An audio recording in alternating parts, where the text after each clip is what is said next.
Success is not a person, a place, a thing. It's not a destination. It's a feeling. It's a journey that everyone is entitled to.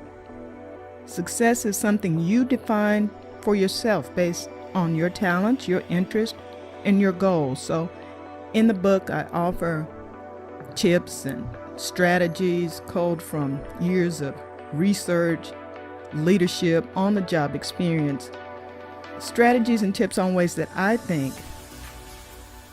will allow anyone to reach a place of success, of feeling successful, not defined by other people's idea of who you should be. First, pursue your passions, not people. Success is not found in someone's shadow.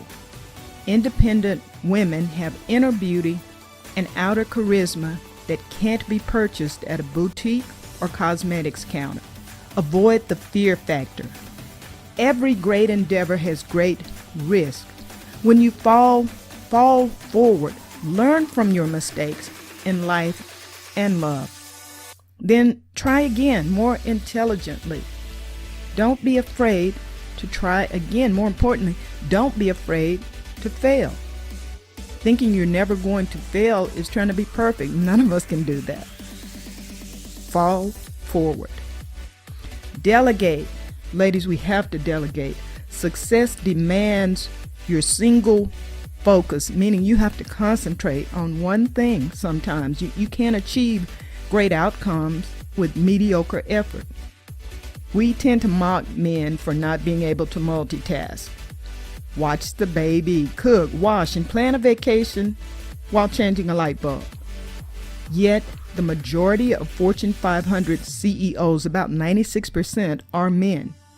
Obviously, it's not a handicap to do one thing at a time. Don't quit. Don't give out. Don't give up. Don't give in. Your life is a delicate souffle, not microwave popcorn. It's just not that easy. It takes time and effort to reach realistic goals. Realistic but big. Think bigger. Goals.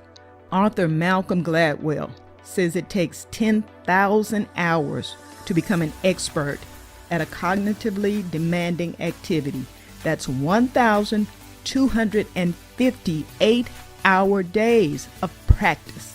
Practice. Practice. Don't give up too soon on school, your new role at work, or learning a new skill. Never roar like a lion. Don't be that girl. You don't have to be one of the boys to compete in co-ed sports, politics, or the workplace. And by that, I mean the screaming, the profanity, the ranting and raving. You can effectively communicate without theatrics, and you'll be respected and heard. Embrace your place. And this is for the middle ages and later folks like me. Have a few friends your own age.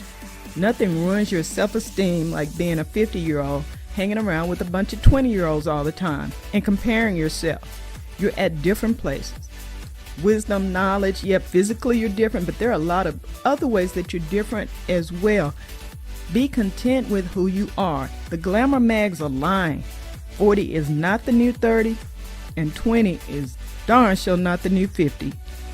Don't waste precious moments in the present, mourning the past. Change your mind often. Change is part of growth, and stubborn pride is worthless in the store of life. Try new things and test new ideas. Talk to new people. Gather new knowledge that will help you form new ideas or modify old opinions. You haven't changed a bit in 20 years, girl. That's not a compliment. You should be a little bit better than you were 20 years ago, and you know you don't look the same as you did 20 years ago. That's nice of them to say. I don't. I mean, I look pretty good, but not like I did 20 years ago, and I'm okay with that. Eat lunch with strangers. Part of that learning new things and growth and changing your mind is that you need to be around some different people sometimes, some new people. Plants follow the same sun every day. Just wherever the sun goes, they slowly turn in that direction. We're not plants. Spend some time conversing with people in other age groups, of other ethnicities, and of the opposite gender. Everyone around you shouldn't look like you and think like you and live where you live. It is very, very difficult to grow when everyone is on the same page. If you fully strive to reach new heights, eat lunch with strangers, avoid cliques, and broaden your knowledge of human nature by broadening your network. You don't have to live with them. You don't have to date them. Just talk to some different folks. Approach some different people at the next meeting, at the next conference, at the next happy hour. Here's one of my favorites, and one I have learned to practice. Schedule your mental breakdowns. Schedule them. You put everything else on your calendar. Put your meltdowns on your calendar. Why randomly fall apart when you can take a vacation, take a nap, or retreat to the bathroom for 10 minutes and relax your mind? That's what the breakdowns are all about.